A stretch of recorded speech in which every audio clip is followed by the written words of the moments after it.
Hi, welcome to the Maxine Greene Institute Salon series.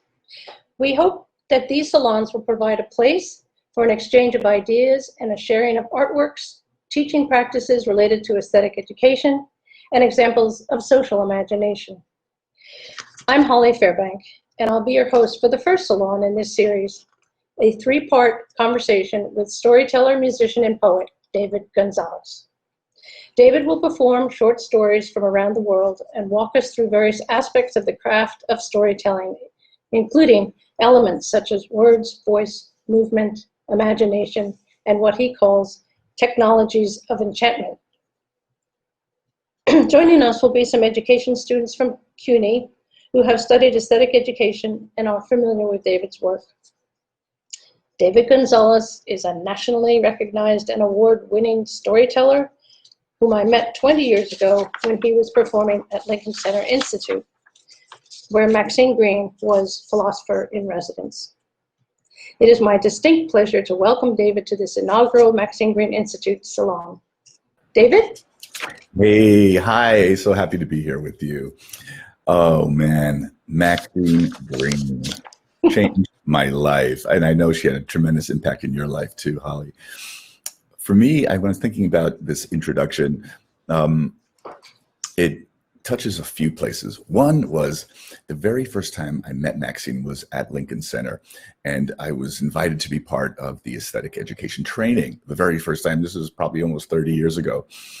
And it was a room full of teachers at Juilliard Theater, and I did a show, and I went home. And the way that worked was that you would do a show, teachers would study a little bit, see a show kind of relatively open, without a lot of prep, and then do a lot of prep and see the show again with new eyes. Well, when I came back to do the second version of my show, there was a poster in the hallway of Juilliard, and it was a quote by Maxine, and it was this beautiful quote about moi, and I was like, I did not see myself in that light at all, and I was, oh my God, that's really?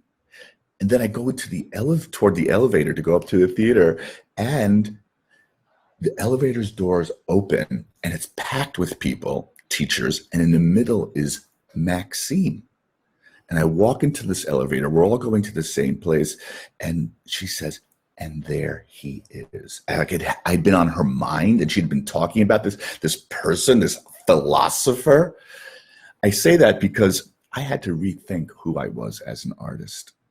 I had to rethink and make room for the kind of responsibility that I hadn't had before. That is, someone like Maxine thinks that I'm cool. I'm like, I need to step up, and really engage with it in a whole other level.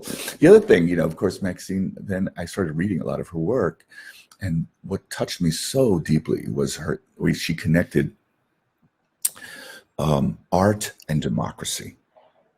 And for those of you who aren't familiar with it, this is beautiful construction, and I urge you to look it up and get versed in it. But it goes that a democracy can only function when the citizenry, that is you and me, have open minds so we can make free choices.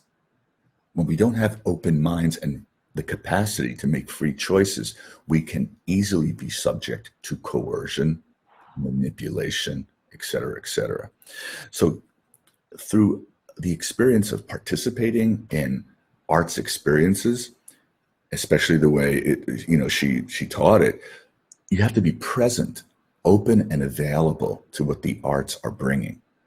And that was like a groundbreaking thing for me. Yeah. Because I love to make art, but I didn't know how it was really functioning as a civic action, a social artist. So there's a lot more I could say about why Maxine is so important to me, but those are two things. She made me up my game, and she really made this connection about being a responsible citizen and how art can support that. Beautiful. Yeah. Resonates with me. I bet. I'm sure.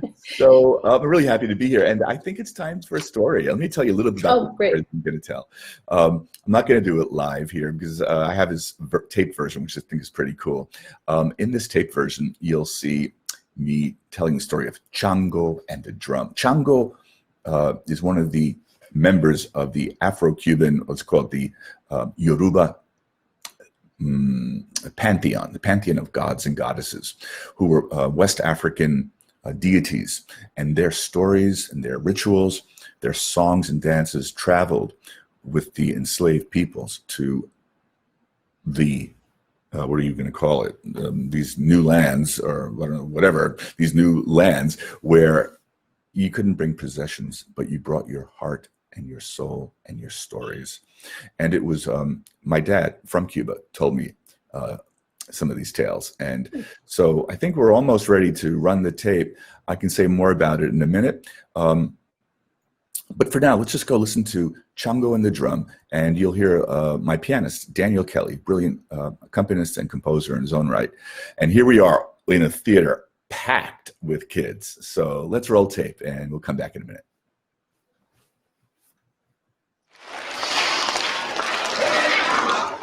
This next story comes from the land of my father, from Cuba.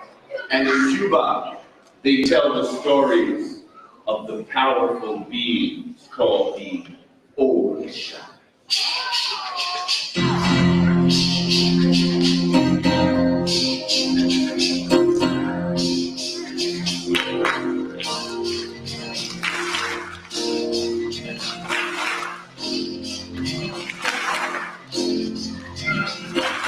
Chango held in his hand the magic seed shells.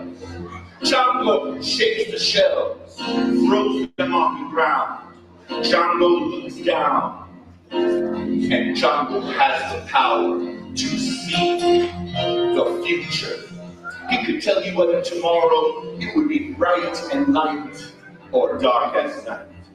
Chango shakes the shells. He can tell you whether tomorrow you'd be smiling or crying.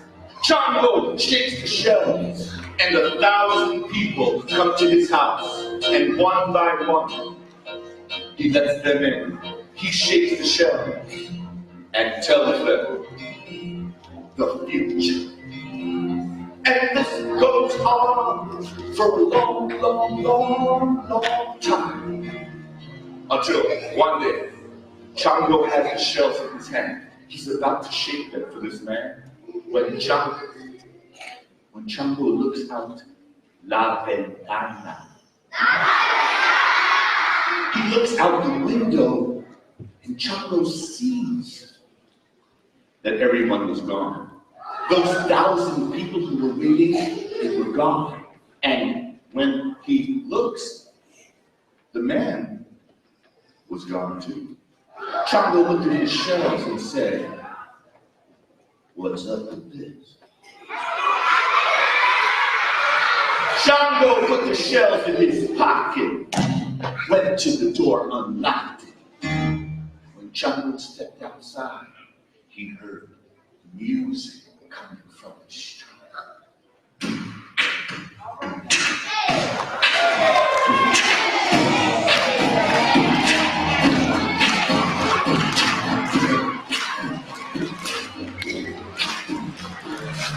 And when Chango gets out to the street, he sees that everybody who had been at his house was now out in the street, dancing to the beat. Yeah!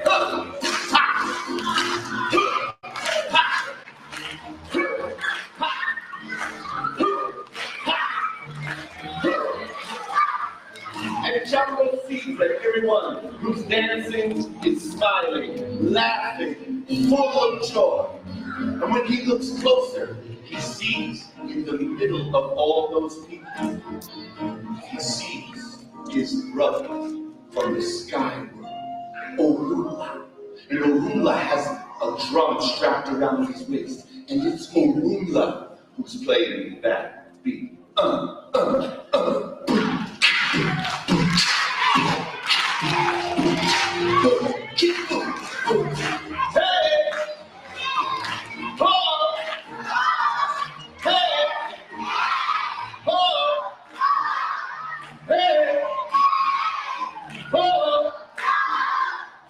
Chongo gets into it. He dances all afternoon. And that night, when the sun goes down and the music stops, Chongo put his arm around his brother Orula and said, Orula, I like what you can do with your drum.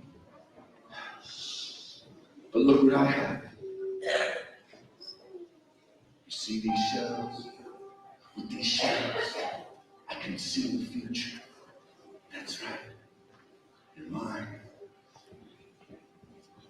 But they're not really me, Orula. You see, I want to dance and spin. I want to make people happy with music. Orula, what would you give to know the future? And Orula said, oh, Chaco, I have my drum and it is good, but this drum is not me. I have visions. I can see the future a little. I want to see more. I would give anything. Anything? I would give anything. Would you give me your drum? And Orula said yes. And he untied the drum from around his waist, lifted it up into the air, and then there he gave it to Chongo. And Chongo dropped the magic seashells into her waist. And when Chongo strapped the drum around his waist and fixed the knot real tight, suddenly the earth began to tremble and to shake like an earthquake was coming, and then a lightning bolt fell out of the sky and hit Chongo in the back of his head. And it spread down his arms until Chongo's hands turned on fire. And they rose up higher and higher, higher and higher. And then Chongo's hands came down onto the drum.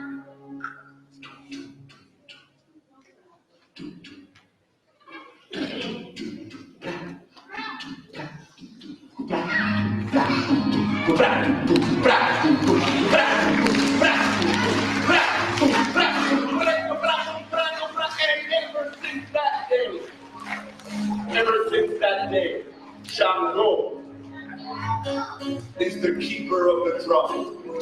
And Orula has the magic shells and can see the future. It's a simple story.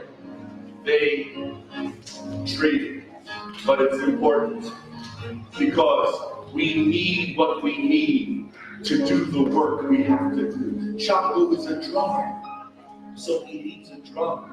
I mean, if you're a carpenter, you need a saw. If you're a computer programmer, you need a computer. If you're a teacher, you need a hi-ya! See you around for your mama a blacker. I'm only kidding. I'm joking. If you are a teacher, you need wisdom and love and infinite patience. And if you are Chongo, man, you gotta have a drum. And that's how he got it. They traded, and they say, whenever Chongo plays his drum, he remembers that energy that came up from the earth. The energy of light that came from the heavens. And they flowed together right over here. They say Chongo always plays his drum with his heart. Thank you.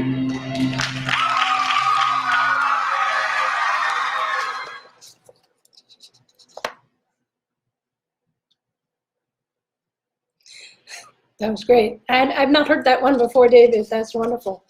I'd like to welcome our guests, previous students of mine from Hunter College and Borough of Manhattan Community College, Ingrid Mendez, Ruby Ijad, and Rija Ahmed. Ladies, can you please introduce yourselves?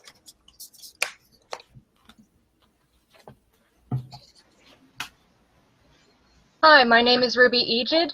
I am a senior at Hunter College. I am a double major in English language arts and childhood education. Hi, I'm Rija. I'm also from Hunter College. I have one semester left at Hunter, and I am a childhood education major and psychology major. Hi, my name is Ingrid Mendez. I recently graduated from Berea Community College, and I'm transferring to City College, and I will be entering as a junior in bilingual education. Terrific. Congratulations, Ingrid. I know you are familiar with the practice of guided noticing that we, from our classwork together. So I was wondering if you could tell us what you noticed in David's performance. What stood out for you? Ingrid? Yes, for me it was the tone, the kind of movement. He even gave the sound of the instruments. It all spoke out to me. He really uses, he engages the audience as well, making them speak and having them engaged and really in it. Yes. Yeah. Mm-hmm. Great. Ruby? Well, I noticed a lot of what Ingrid noticed, that his real use of space, that like he took over the stage, even though he was one person performing on an entire space, he used that space to tell the full story. And he really got the audience engaged. He encouraged both interaction and reaction, which I loved. I loved hearing all the students laugh and gasp and everything. It was so much fun because it made you more involved in the story. I also really loved his use of volume. Sometimes he would really shout and he'd make his voice huge. Other times he would really bring it down, and you almost had to lean in order to hear it, but not in a way that like, it just made it sound so private, like he was telling you the secret and you had to like keep it close to yourself as well. Okay. One thing that I also really liked was how he became various characters. He wasn't just the storyteller. He was Chongo. He was the brother. He had this full-on dialogue with himself, and I really liked how he used that to carry the story.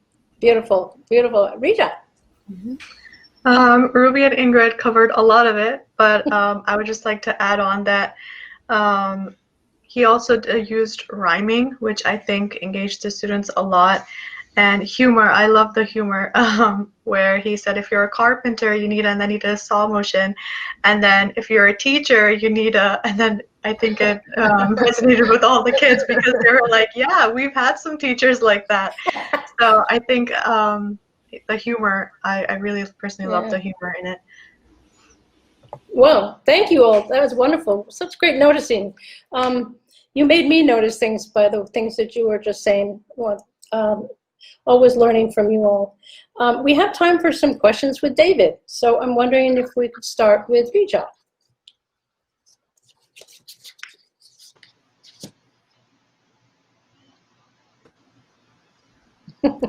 Hi, David. Hey. That was great, by the way. My question for you is, how did you come to do this work, and how did your background affect your career choice? I've done a lot of thinking about that. I'm now in my early to mid 60s, and so I grew up in the 60s. And as a child, we had this ritual of watching the news at night. Back in those days, you only had a few channels to watch, and the news came on at 6 o'clock, dinner time, and it was a family ritual. And during that time, there was, like there is now, there was a lot of strife, particularly civil rights movement and the Vietnam War. And as a child, I was really deeply impacted by the tragedies that I witnessed, and I felt quite powerless as a child. But as I reflected, and as I got into college and started reflecting, that I just was always gravitating towards service in one way or another. And part of that seed was planted as a kid. Like, I needed to do something about the conditions of the world. And I bet 20 years from now, you're going to hear kids say the same thing, young adults, who are living through our moment of COVID and Black Lives Matter and all the social justice movements that are happening now. Well, that was true for me. I'd also like to say that I had personal traumas in my life of loss, and so it became really important to me when I looked at my life later on to recognize that no, this wasn't just altruism. This wasn't me trying to be like a little angelic guy. I needed to create safe spaces for my own inner psychology, spiritual, like safety. And to me, that is being with groups of people where there's trust, groups of people where there's transparency, where there's joy, creativity, art making. It's like, so it's both those things. Part of it is, I want to do something good. Part of it is I need to be in a community that's conscious and kind. And so that's part of it. Also, I come from a Latino family, and a lot of stories, a lot of loud mouths. I don't think it's particularly true of only Latino families. That's not true, but it was true in my family. And whoever had the best story and the best delivery got the most attention, and maybe an extra little bit of plátanos maduros at the end of the gig. Plátanos maduros are fried plantain bananas, which are just like, heaven. So that's some of the early influences.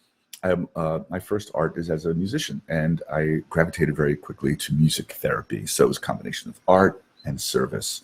And so it's a long story, but those are some of the streams of my biography.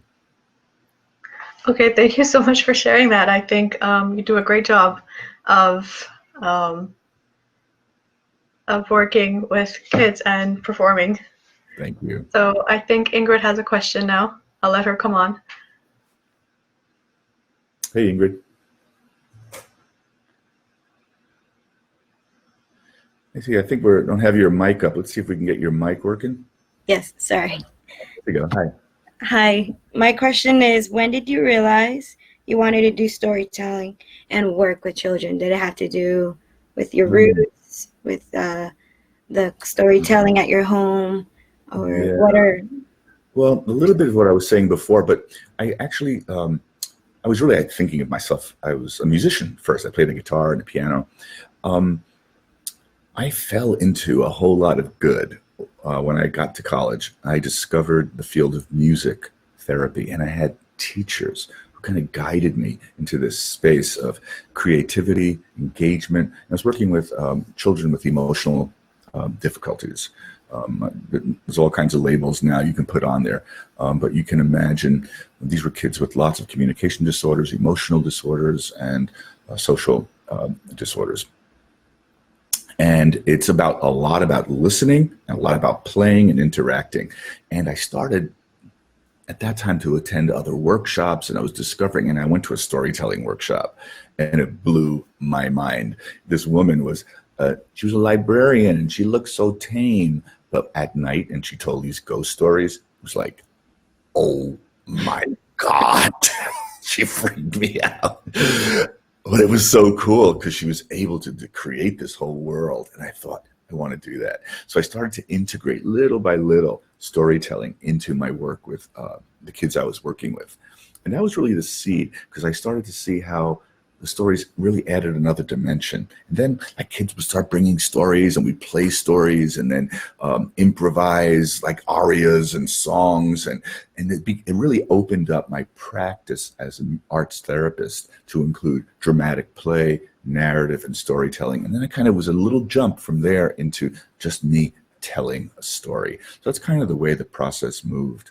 I got to say, one of the things about being in lockdown now is I miss the kids. I just miss the smiles, the voices, the engagement. I'm like, I don't know how you all are feeling about this, but I didn't realize how important that channel of sort of love and engagement with the children was to my own sense of myself, my own energy. So I really miss them too. Yes, I as well. I've been here, and I love working with children. That's the field I feel like I really want to be working with, and I feel I know that feeling working with children is something I definitely miss. Yeah. Well, thank you for your question. I hope I gave you a good enough answer. Yes, thank you so much. Okay, welcoming our next guest. Thank you. Hi, David. It's such an honor to, at the very least, be able to talk to you, if not face to face.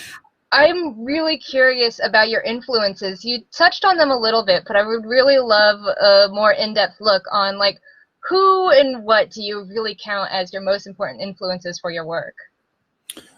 Thank you. It's always a pleasure to name these people. Probably folks who you haven't heard of, but let's start with Maxine Greene. I mean, let me go back to there.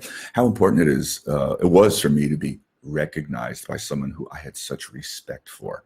And I'm sure it's been true in your life, where you have perhaps a teacher or somebody who you hold in high esteem, and that person comes back and says, and recognizes in you a particular like talent or particular way of thinking or creativity, and acknowledges it.